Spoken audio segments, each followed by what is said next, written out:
신명기 6장 5절에서 9절 말씀입니다. 그리고 제목은 노력하는 사랑입니다. 노력하는 사랑. 여러분 사랑하고 계십니까? 사랑하고 계세요? 아멘. 누구를 사랑하고 계십니까? 우리 한 분 집사님은 사랑하고 계십니까? 하면 제일 고개를 끄덕이고 누구를 사랑하십니까? 그럼 그 한 분을 떠올릴 것 같아요. 여러분은 누구를 사랑하고 계십니까? 주님은 사랑을 못하지만 아직까지 크게. 그래도 누구를 사랑하고 계십니까? 했더니 우리 박봉희 집사님이 주님을 아직 완전하게 사랑하고 있지는 않지만 주님을 사랑한다. 이게 진짜 제가 갑자기 머리부터 발끝까지 쭈삣해졌어요. 막 소름 끼쳤어요. 네. 저는 가족을 사랑하고 계시죠? 이러려고 그랬고, 형제 자매, 이웃을 사랑하시죠? 연인을 사랑하시죠? 막 이렇게 하려고 그랬는데 우리 주님을 사랑해요. 네, 맞아요. 주님을 사랑하죠. 자, 여러분 사랑하고 계신데 그 사랑의 형태는 무엇입니까? 그 사랑의 종류 어디에 속할까요? 제가 사랑의 종류를 한번 찾아보니까 굉장히 많더라고요. 여러분 이것 많이 들어보셨을 거예요. 에로스. 무슨 사랑이죠? 남녀 간의 사랑이 에로스예요. 그 다음에 필리아. 우정이죠. 우정. 예. 친구와의 사랑. 그 다음에 루두스. 그건 완전 유의적 사랑이에요. 어떻게 보면 쾌락적 사랑. 성적인 관계로 이렇게 막 사랑을 느끼는 거죠. 그 다음에 스트로게. 동료적 사랑. 직장에서 같은 일을 하면서 끈끈한 어떤 그런 게 생기는 거 있죠? 그 동료적 사랑이에요. 그 다음에 프라그마. 수학에서도 좀 나오는 단어 아니에요? 프라그마. 전 그 단어 엄청 많이 들었는데 요번에 찾아보면서 알았어요. 프라그마가 논리적 사랑, 이성적 사랑이래요. 그러니까 그게 뭐냐면 마음보다는 머리가 앞서는 사랑이에요. 가끔 부모가 자식을 사랑할 때 프라그마로 사랑하는 경우가 TV에 나와요. 뭐냐면 나는 자식을 사랑한다고 생각해서 그 자식에게 모든 조건을 만들어 주려고 하는 거예요. 근데 사실은 부모의 그 잘못된 사랑 때문에 자식은 병들고 있어요. 약간 그런 프라그마. 그 다음에 또 누구를 사랑한다고 할 때 조건 같은 거를 먼저 따지는 거. 이성적으로 판단해서 먼저 하는 거. 그런 게 프라그마 사랑이라고 나오더라고요. 그 다음에 매니아. 여러분 매니아라는 소리를 많이 들어봤죠? 어떤 연예인이나 물건이나 아니면 모든 거에 이렇게 매니아층이 있다 그러잖아요. 그 매니아가 뭘까요? 예를 들어서 연예인이라면 그 연예인을 독점하려고 하는 거예요. 어떤 물건이다 하면은 그 물건을 내가 독점하고 싶어 하고 그 완전히 내 걸로 하고 싶어 하는 그런 욕망, 이런 것들을 매니아라고 합니다. 이걸 소유적 사랑이라고 한대요. 그 다음에 플라토닉, 이건 많이 들어봤죠? 정신적 사랑. 성적인 관계는 전혀 없고 정신적으로 이렇게 사랑하는 관계, 그런 플라토닉 사랑. 자, 하나가 빠졌어요. 가장 중요한 거 뭘까요? 그렇죠. 여러분이 가장 많이 들어본 아가페. 이 아가페가 바로 하나님이 원하시는 사랑이고요. 하나님이 우리에게 보여주신 사랑이고요. 그리고 이것이야말로 노력하는 사랑입니다. 다른 것들도 물론 노력이 필요해요. 하나같이 매니아 같은 것도 소유적 사랑도 내가 거기에 시간과 관심과 물질과 이런 걸 투자해야 되잖아요. 그래서 다른 모든 것도 노력이 필요하지만 아가페적 사랑만큼 필요하진 않아요. 아가페적 사랑은 진짜 내 생명을 내어놓을 만큼 그렇게 노력하는 그런 사랑입니다. 오늘 본문에 보니까 너희는 마음을 다하고 뜻을 다하고 힘을 다하여서 하나님을 사랑하래요. 이 말들이 다 뭘까요? 마음을 다하고 뜻을 다하고 힘을 다하여 하나님을 사랑하라는 거예요. 노력이잖아요. 노력하라는 얘기가 이렇게 구체적으로 이렇게 나온 거잖아요.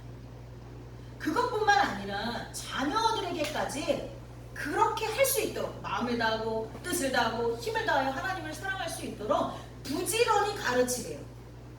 여러분 성경에 보면 내 밑으로 몇 대까지 내가 책임이 있나요? 내 자식과 그 자식의 자식, 손주들까지 내 책임이에요. 3대까지. 그래서 우리 박미자 전도사님은 우리 손주들을 위해서 늘 기도해요. 성격이 내성적인 분이라 대놓고 뭘 가르치지는 못하세요. 항상 저를 거치세요. 그래서 제가 너무 피곤해요. 원래는 책임이 있기 때문에 본인이 가르쳐야 돼요. 잘못되는 게 있으면. 근데 우리 시어머니 같은 경우는 성격이 또 외향적이시고 좀 당당하신 면이 있어서 손주들이건 사위건 막 가르쳐. 막 가르치세요. 근데 지금은 좀 못 가르치죠. 몸이 아프시니까. 저는 나중에 손주들을 가르칠 거예요. 근데 우리 아이들을 가르칠 때처럼 미숙하지 않게. 참 자식을 키울 때는 미숙한 것 같아요. 못난 것 같아요. 왜냐면 자기도 처음이라 자식들 가르칠 때는 참 부족하고 자식들 마음에 상처를 줘요. 근데 손주들은 다르죠. 손주들은 정말 사랑과 말씀으로 가르치려고 합니다. 뭐 요즘에는 시부모나 친정부모나 애들이 자기 자식들이 무서워서 손주 보기도 힘들고 가르칠 뭐 상황도 안 된다고 하지만 저는 성경이 말하는 대로 책임감을 가지고 말씀으로 가르칠 것을 다짐해요. 거기까지 가르쳐야 돼요. 뭐 품 떠난 자식을 가르친다는 게 쉽지 않아요. 품 안의 자식이라고 내 품에 있을 때까지는 내 말을 듣지만 벌써 중학교 되면 엄마 말 안 듣기 시작하고 고등학교 되면 교회도 안 나오고 대학 되면 아예 하나님 굿바이 그래요. 어떤 교회 전도사님 따님은 엄청 잘 나가시는 분인데 그분은 그렇게 중고등학교까지 엄마를 따라 교회를 잘 다녔대요. 그 아이가 아주 어릴 때 아버지가 돌아가셔서 그 엄마를 더 귀하게 여기고 엄마 말을 잘 들었대요. 근데 직장 생활을 하면서 엄마 나 3년만 딱 쉬겠다 그러대요. 하나님을 믿는데 쉬는 게 어디 있습니까? 그 3년 안에 그 목숨 걷어가시면 어떡합니까? 3년을 쉬겠다 그러더니 지금 10년째예요. 37인데 돈을 엄청 잘 번대요. 여행도 엄청 다닌대요. 그 인생이 하나님에게서 너무나 멀어졌어요. 그 홀로 된 그 엄마 전도사님은 얼마나 눈물로 기도하고 있겠습니까? 품 떠난 자식들을 내가 가르친다는 거 쉽지 않습니다. 그런데 주님은 그 명령을 하세요. 가르치래요. 그것도 지키게 하래요. 그것뿐만 아니라 집에 앉았을 때에도 길을 갈 때에도 누워있을 때에도 일어날 때에도 이 말씀을 강론하고 어디를 가든지 그 말씀을 하래. 너는 마음을 다하고 뜻을 다하고 힘을 다해서 하나님을 섬겨야 돼. 이렇게 말하라는 거예요. 그리고 그것으로도 부족해서 손목에 매래요. 미간에 붙이래요. 손목에 매는 건 나를 위해서고 미간에 붙이는 건 타인을 위해서예요. 손목에 매는 건 내가 언제든지 볼 수 있잖아요. 여러분 화장실에도 붙이고 방에도 붙이고 이 말씀 붙여야 돼요.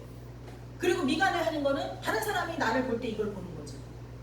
어제 우리 박성현 집사님이랑 바깥에서 비 오는데 우산 쓰고 전도하면서 투명한 우산을 썼었거든요. 그 우산에다가 말씀을 막 다 써갖고 비 오는 날이면 역전에 가서 그 우산을 나눠줄까? 그래서 이 우산 얼마일까? 그럼 적어도 그 사람들이 한 번을 쓰든 두 번을 쓰든 말씀을 좀 쳐다보지 않을까? 투명 우산이니까. 뭐 그런 얘기도 하면서 전도를 했어요. 이 모든 것들은 이 모든 말씀은 거의 내 삶의 모든 순간 하나님을 사랑하기 위해서 애쓰라는 거예요. 노력하라는 거예요. 여러분 교회 나와서 기도할 수 없습니까? 여러분 하루에 그러면 하나님 생각으로 얼마나 여러분의 머리를 채우십니까? 여러분의 가슴을 채우십니까? 하나님 생각을 얼마나 많이 하시냐고요. 마음을 다하라는 건 하나님 생각으로 내 마음을 채우라는 거예요. 그 기도를 안 할 수가 없죠. 하나님하고 대화를 안 할 수가 없죠. 어떤 사람이 은행 매장에 앉아있는데 이게 띵동 누르면 다음 사람이 오잖아요. 띵동 누르는 순간 주님 내가 지금 맞이하는 사람과 대할 때 주님 함께 해주십시오. 띵동 주님 함께 해주십시오. 띵동 주님 함께 해주십시오. 아마 그 사람이 최고로 많이 주님 생각할 것 같아요. 직장에서 일하다 보면 정신없잖아요. 우리 박상희 집사님 같은 경우는 교실 들어갈 때, 교실 끝나고 나올 때, 우리 이재훈 집사님도 마찬가지죠. 그렇게 우리 뒤에 계신 집사님들은 아침에 출근하면서 기도해요. 밥 먹을 때 기도하고 저녁 때 퇴근해서 기도하고 주님 생각으로 채우셔야 돼요. 사람은요 진짜 피나는 노력이 필요해요. 고린도전서 13장 4절에서 7절에 보면 고린도전서 13장이 사랑장이라고 되어 있잖아요. 사랑은 오래 참고 속이 터지죠. 사랑은 온유하며 시기하지 아니하며 사랑은 자랑하지 아니하며 교만하지 아니하며 무례히 행하지 아니하며 근데 가장 사랑해야 될 가족들에게 우리는 무례히 행합니다. 자기의 유익을 구하지 아니하며 성내지 아니하며 악한 것을 생각하지 아니하며 불의를 기뻐하지 아니하며 진리와 함께 기뻐하고 모든 것을 참으며 모든 것을 믿으며 모든 것을 바라며 모든 것을 견디느니라.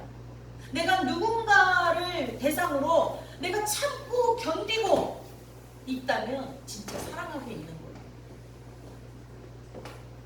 그 사람에게 무례히 행치 않고 성내지 않고 있다면, 내 속에서 성이 나서 죽겠는데 그걸 참으며 성내지 않고 있다면 나는 그 사람을 진짜 사랑하고 있는 거예요.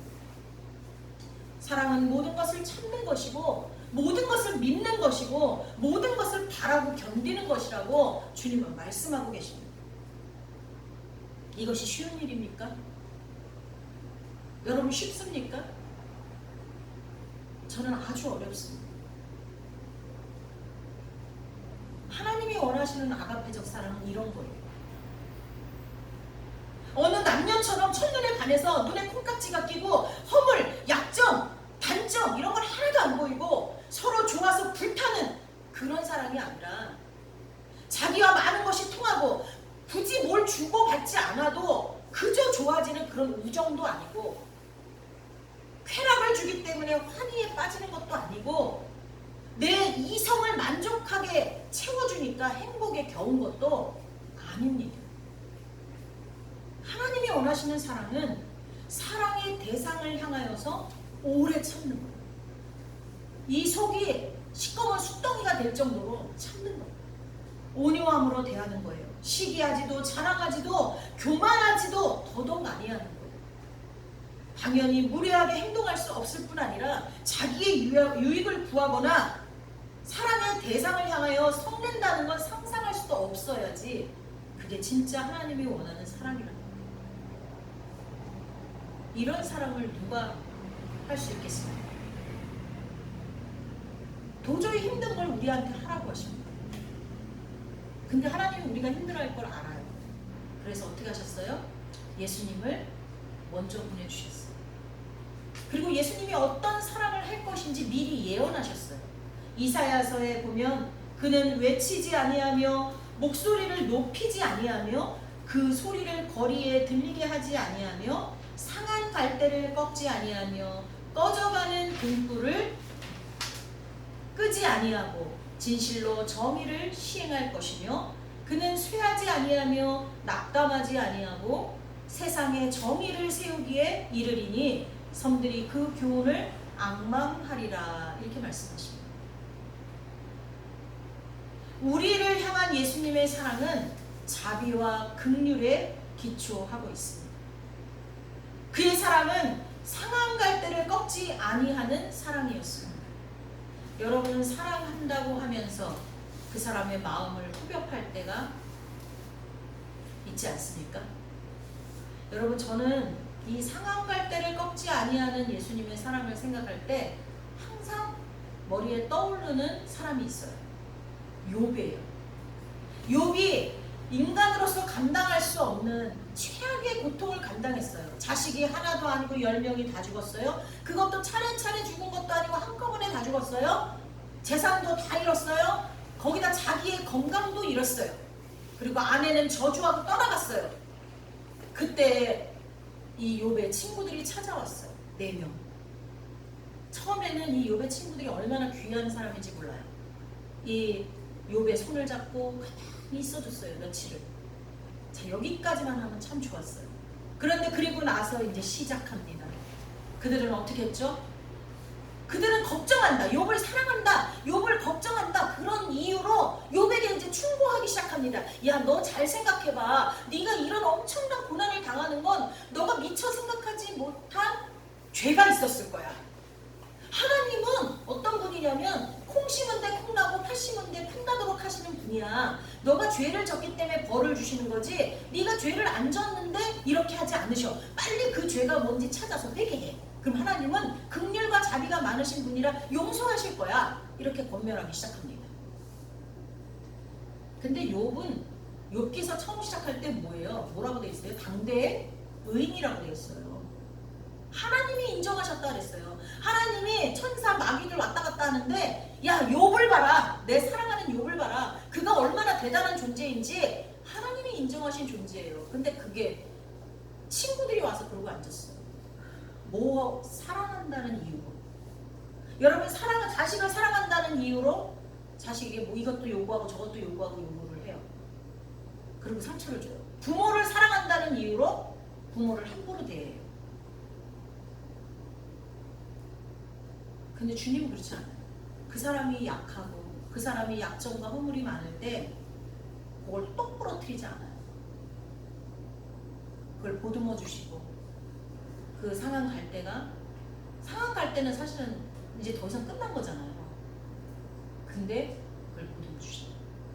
그게 예수님 사랑이에요. 긍휼을 베푸는 사랑, 상대를 불쌍히 여기는 사랑. 억울한 일을 당해도 억울하다고 외치지를 않아. 그렇다고 낙심하지도 후퇴하지도 않는 강건한 사랑.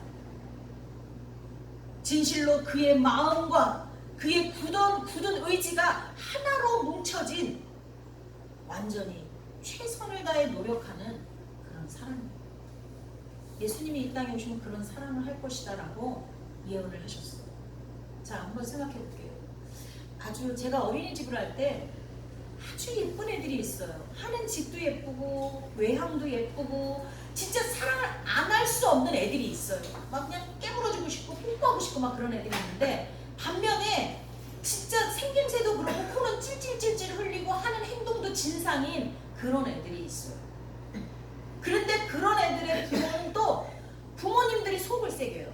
여러 가지 조건을 다 갖춘 그런 아주 진상 같은 애들도 있어요. 자, 그럼 우리는 하나님이 보시기에 앞에 말한 그 사랑할 만한 그런 존재일까요?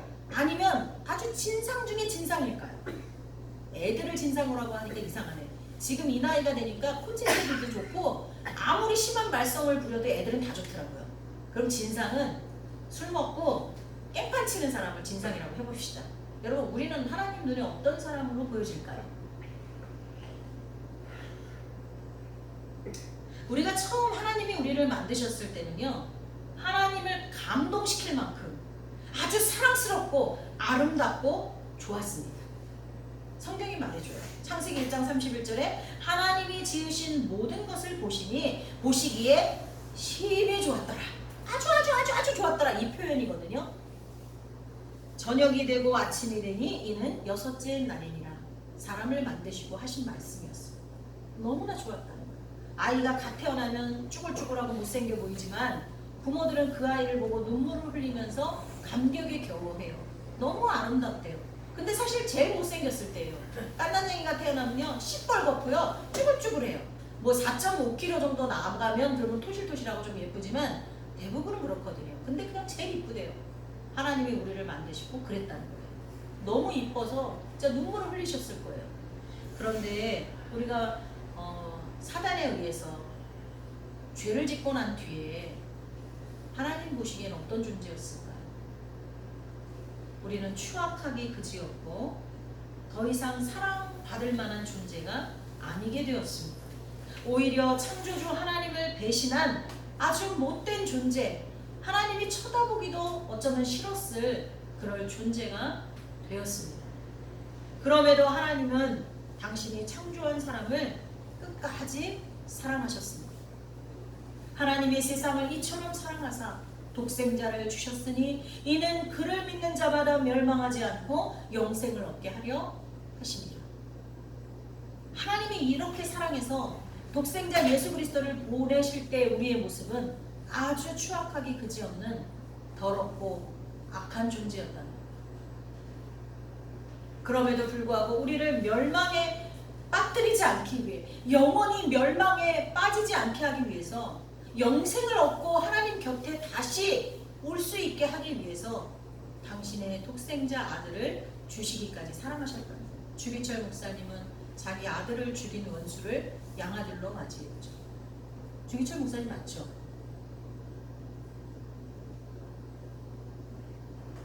이건 하나님의 노력입니다. 사랑스러워서 사랑한 것이 아니라 하나님이 사랑하시기에 하나님이 약속에 신실하신 분이시기 때문에 하나님의 긍휼이 무궁하시기에 더 이상 사랑스럽지도 않고 더 이상 아름답지도 보시기에 쉼이 좋지도 않은 존재가 된 우리들을 끝까지 사랑하신 것입니다. 하나님이야말로 우리를 7번씩 70번이라도 반복해서 용서하시면서 우리를 붙드시고 포기하지 않으시면서 참아내면서 우리를 사랑한 것입니다. 이것이 바로 하나님이 말씀하시는 사랑입니다. 이 사랑을 먼저 보이시고 우리에게 그렇게 사랑하라고 말씀하십니다. 자, 한번 그렇게 사랑하기 위해서 본문을 다시 볼까요? 너희는 마음을 다하라 그랬습니다. 마음을 다하라. 그러면 도대체 마음을 다하라는 게 뭘까요? 물론 내 마음속에 하나님 생각으로 가득하게 해야 되는 게 포함이 되겠죠. 그런데 이 마음은 하나님 생각으로 가득한 그 마음은 도대체 어떤 마음일까요? 그것은 빌립보서에 나오는 예수님 마음입니다. 예수님 마음으로 우리의 마음을 채워야 우리도 예수님처럼 아가페적 사랑을 할 수 있다고 가르쳐 주시는 것입니다. 먼저 그 마음을 채우기 위해서 우리가 알고 있는 이 아가페 사랑이 있다는 것, 그리고 아가페 사랑이 어떤 사랑이라는 것을 알았으니까 그것을 이제 머릿속에 인지하고 그런 사랑을 내가 하고 싶습니다. 내가 그런 사랑을 해야 된다는 것을 알았습니다. 하나님 도와주십시오 하고 그 사랑에 대해서 소망하고 간구하는 노력을 먼저 해야 된다는 거예요. 먼저. 왜냐하면요, 하나님은 하나님의 기쁘신 뜻을 이루기 위해서 우리 마음 가운데 먼저 소원을 두신다는 거예요. 참 신기하죠? 하나님은 하나님의 뜻을 그냥 이루시면 되는데 그렇게 안 하신다는 거예요. 하나님의 뜻을 이루시기 위해서 먼저 우리 안에 소망을 두신다는 거예요. 자, 여러분, 우리 안에 어떤 소망이 있습니까? 신앙적으로 어떤 소망이 있습니까? 우리 교회적으로 어떤 소망이 있습니까? 저는 우리 교회가 전도하는 교회가 되기를 소망합니다. 우리 교회 막 130명 가까이 되는 재정이 다 빠져나가고 지금 몇 명 없지만 이 사람이 일당 100, 일당 1000을 하는 그런 성도들로 성숙해지기를 소망합니다. 자, 여러분은 어떤 소망이 있으십니까? 저는 예전에요, 우리 교회 35명 정도 예배 드릴 때 여러분들이 목사님 우리 교회 너무 작아요. 여기 딱 35명이거든요. 이거 숫자가, 의자 숫자가 너무 작아요. 우리 교회를 이전해요. 막 이래주길 바랬어요. 사실 저는 추진력이 강한 사람입니다. 제 손에 돈이 조금이라도 있었다면 저는 그냥 추진했어요. 근데 교회는 저 혼자 가는 게 아니잖아요. 성도들이 같이 움직여야 되잖아요. 그래서 그런 걸 많이 참았어요. 여러분은 우리 교회에 대한 소망이 없습니까? 지금 이 시대에 건축할 필요는 없어요.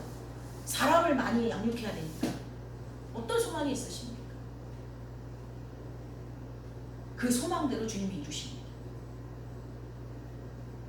시편 37편 4절에 또 여호와를 기뻐하라. 그가 내 마음의 소원을 내게 이루시리라. 여러분, 소원이 하나도 내 마음 안에 없잖아요. 그러면 이루어지는 게 없어요. 내 마음에 소원을 가지고 있어요. 소원을 갖게 되는 순간 하나님은 그걸 이루시려고 작정하신 거예요. 아멘? 네. 자, 이제 본문으로 다시 돌아와서 우리에게 마음을 다하고 하나님을 사랑해야 되는데 그 마음이 예수님 마음이라고 했어요. 빌립보서 2장 5절에서 8절 보면 너희 안에 이 마음을 품으라. 곧 그리스도 예수의 마음이니 그는 근본 하나님의 본체시나 하나님과 동등됨을 취할 것으로 여기지 아니하시고 오히려 자기를 비워 종의 형체를 가지사 사람들과 같이 되셨고 사람의 모양으로 나타나사 자기를 낮추시고 죽기까지 복종하셨으니 곧 십자가에 죽으십니다. 자, 사랑하기 위해서 마음을 다하는 것은 예수님처럼 자기를 낮추고 또 낮추고 또 낮추는 겸손한 마음을 가지라는 것입니다. 마음을 다하라는 건 예수님의 마음을 내 마음 안에 갖는 거잖아요. 예수님의 마음은 겸손한 마음이셨습니다. 또 하나는 십자가에 죽기까지 복종하는 마음이었습니다. 내가 마음을 다하는 주님을 사랑하려면 주님, 예수님처럼 내가 주인 되지 않고 주님이 내 인생의 주인임을 인정합니다. 주님 말씀해 주십시오. 내가 그것대로 따르겠습니다. 그 말씀대로 따르되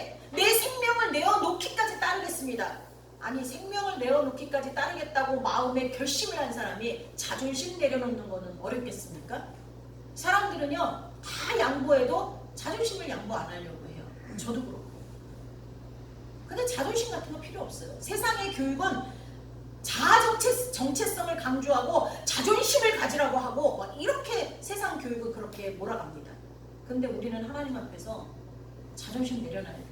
그리고 다른 사람을 대할 때도 예수님처럼 대하라고 했으니까 다른 사람을 대할 때도 자존심 내려놔야 돼요. 내 마음에 예수님의 겸손한 마음과 죽기까지 복종하려는 그 마음을 가득 품고 날마다 주님을 의지하는 것, 이게 마음을 다하는 것입니다. 뜻을 다하고 온 힘을 다하라. 뜻을 다하라는 건 내 의지. 여러분 계획을 세워야 돼요. 내가 마음을 다해서 뜻을 다해서 힘을 다해서 하나님을 사랑하기 위해 뭐부터 할까? 아까 그 은행원은 땡 할 때 주님 저와 함께 하소서, 저 맞이하는 저 사람에게 온유함으로 대하게 하소서, 어떤 진상이라도 화내지 않게 해주옵소서. 그 사람 기도했다는 거예요. 그거를 그렇게 하기로 결단했다는 거예요. 여러분은 하나님을 사랑하기 위해서 결단하시는 게 있어야 돼요. 오늘 예배를 드리고 그냥 돌아가시면 소용이 없어요. 내가 하나님을 사랑하기 위해서 이거 하나는 해야지. 많이 계획 세우지 마세요. 하나. 내 이 하나는 내 진짜 하리라. 그래서 하나님을 사랑한다는 거를 내가 보여주리라 라고 결단을 하라는 거예요. 그게 뜻을 다하는 거. 내가 주일 예배만큼은 절대로 안 빠지리라. 아니면 내가 진짜 화내기 전에 내 10번은 참으리라. 뭔가 결단하라는 거야. 하나님을 사랑하기 위해서. 그리고 온 힘을 다하라는 거는요, 여러분 제가 이거는 예를 들어서 하나 설명을 할게요. 온 힘을 다. 저는 영혼을 사랑하는 게 쉽지가 않았어요. 영혼을 사랑하는 게 쉽지가 않더라고요. 내 가족을 사랑하는 건 그 사랑이 약간 빗나가는 사랑일지라도 사랑할 수 있었어요. 근데 다른 영혼을 사랑하는 게 잘 안 돼요. 그래서 이 강대상에서요 한 10몇 년을 기도했어요. 여기뿐만 아니라 부교육자로 있을 때부터 기도했으니까 한 20년 가까이 기도했어요. 뭐라고 기도했냐면, 제가 서울 시흥에 살 때 4학년 때였는데 산사태가 나서 물난리가 나갔고요. 물이 제 키보다 더 높게 막 흘러내려가는 거예요. 우리는 중간지대에 살았거든요. 그러니까 골목골목마다 그 골목에 사는 남자들이 판넬로 골목에 물이 못 들어오게 막고서는 24시간을 교대를 막 했어요. 며칠을. 그리고 다 하수구 막고 물이 거꾸로 이렇게 올라오지 않도록. 다행히 우리는 하류가 아니라 중간지대라 물이 막 쓸려 내려가는 거라 판때기로 골목 입구만 막으니까 물이 들어오진 않았어요. 자, 그게 며칠 가고서는요 이제 공수가 끝났어요. 끝나고 나니까는 앰뷸런스 차들이 한 10몇 대 막 이렇게 오는데 거기에 이제 시신들을 실는 거예요. 하류 쪽에서 시신을 실는데 우리 그 골목 옆에 아주 큰 길이 있으니까 거기에 앰뷸런스가 다 쓰고 시신들을 갖다가 실는데, 시신들의 다리가 이렇게 불어가지고 피에서 이렇게 부른 다리들이 막 그 덮어놓은 거 밑으로 나오더라고요. 그걸 봤거든요. 근데 그때 제가 어린 나이에 깨달았어요. 야, 홍수가 엄청 무섭구나. 산사태가 나서 홍수가 나니까 시뻘건 물이 막 흘러내려가는데 야 진짜 무섭더라고요. 하나님, 제가 봤던 그 시뻘건 물이 흘러갈 때 거기서 내 사랑하는 가족들이 살려달라고 아우성치는 걸로 보여지게 해주세요 그랬어요.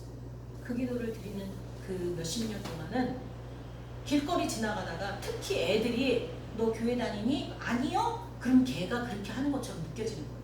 눈으로 정확하게 환상처럼 보이지는 않았어요. 그런데 느껴지는 거예요. 그 아이가 살려달라고 하는 게 느껴지는 거예요. 그래서 제가 학생 목회를 오래 했던 것 같아요. 어른들은 잘 안 느껴지는데 아이들은, 저 어린 아이가 그래서 세월호에 대한 충격이 누구보다 컸던 게 진짜 가족만큼이나 컸던 게 그 이유예요. 그 아이들, 믿지 않는 아이들이 그 물속에 빠져가면서 얼마나 허우적대면서 공포 속에 있었을까. 그 아이들이 예수님을 그래도 믿는 아이였다면 그 마지막 순간에는 하나님 저를 천국으로 받아주셔서 하지 않았을까. 막 이런 것들 때문에 제가 그거에 후유증이 굉장히 컸었어요. 여러분, 그게 제가 힘을 다하는 방법이었어요. 영혼을 구원하고 싶은데, 하나님께로 인도하고 싶은데 내 안에 그 큰 사랑이 없으니까 그렇게라도 발버둥을 쳤었어요. 여러분은 하나님을 사랑하기 위해서, 또 하나님을 사랑하는 것처럼 이웃을 사랑하기 위해서 얼마나 노력하고 계십니까?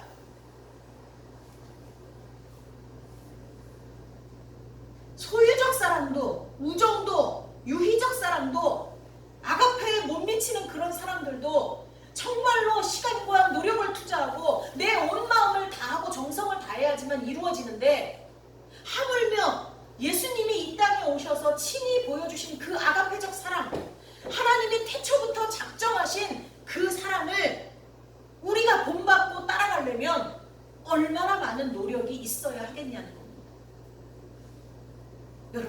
하고 계십니까? 우리 혼자만의 힘으로는 어렵습니다. 먼저 그 사랑을 실천하신 예수님께 간구하고 기대고 손잡고 따라가면서 노력할 때 가능합니다. 온 마음과 뜻과 힘을 다해서 하나님을 사랑하고 그와 똑같은 방법으로 가족과 이웃을 사랑해야 하는 것이 결코 쉬운 일이 아닙니다. 우리들의 관심은 너무나 쉽게 사랑에서 멀어집니다. 그래서 애초에 우리 혼자 힘으로 감당하기에 어려운 것이었습니다. 그래서 예수님이 이 땅에 오셔서 먼저 본을 보이셨다고 말씀드렸습니다. 주님이 이렇게 말씀하십니다. 사랑은 이렇게 한없이 끝모를 정도로 낮아지는 것이란다. 사랑은 이렇게 한없이 죽기까지 복종하는 것이야. 그리고 이것은 쉽게 되는 것이 아니란다. 나도 틈만 나면 기도했다. 나를 왕으로 추대하려는 사람들의 유혹을 피해서 하나님이 사람들을 사랑하사 나를 저들을 위해 십자가 지고 죽기까지 하라는 그 하나님의 명령에 순종하기 위해서 얼마나 노력했는지 몰라. 마지막 순간 사랑하는 제자들을 데리고 산에 올라가 피땀을 흘리며 기도할 때도 그 제자들은 졸고 있더라. 내가 그것을 보면서 얼마나 슬펐는지 몰라. 나를 위해 함께 기도해 줄 자가 단 한 명도 없구나. 난 그때 너무 슬펐어. 그래도 또다시 나아가 기도했지. 나는 머리 둘 곳이 없고 제때 먹지도 못하는 노숙 생활을 하면서까지 한 영혼이라도 더 구원하고자 3년 가까이 사방팔방 돌아다니며 복음을 전하고 치유 사역을 했단다. 그런데 끝내는 억울하게 죽임을 당했어. 얼마나 힘들고 외롭고 고통스러운 길이었는지 모른다. 나는 이것들을 다 참아냈다. 왜냐하면 이것이 너희를 사랑하는 방법이었기 때문이다. 이제는 너희 차례다. 기도하겠습니다. 하나님, 우리도 예수님처럼 참을 인자 셋 정도가 아니라 죽을 힘을 다해 끝까지 참고 인내하며 낮아지고 내 생명을 내어놓기까지 복종하는 마음으로 하나님을 사랑하고 이웃을 사랑하게 하여 주옵소서. 예수님의 이름으로 기도하옵나이다. 아멘.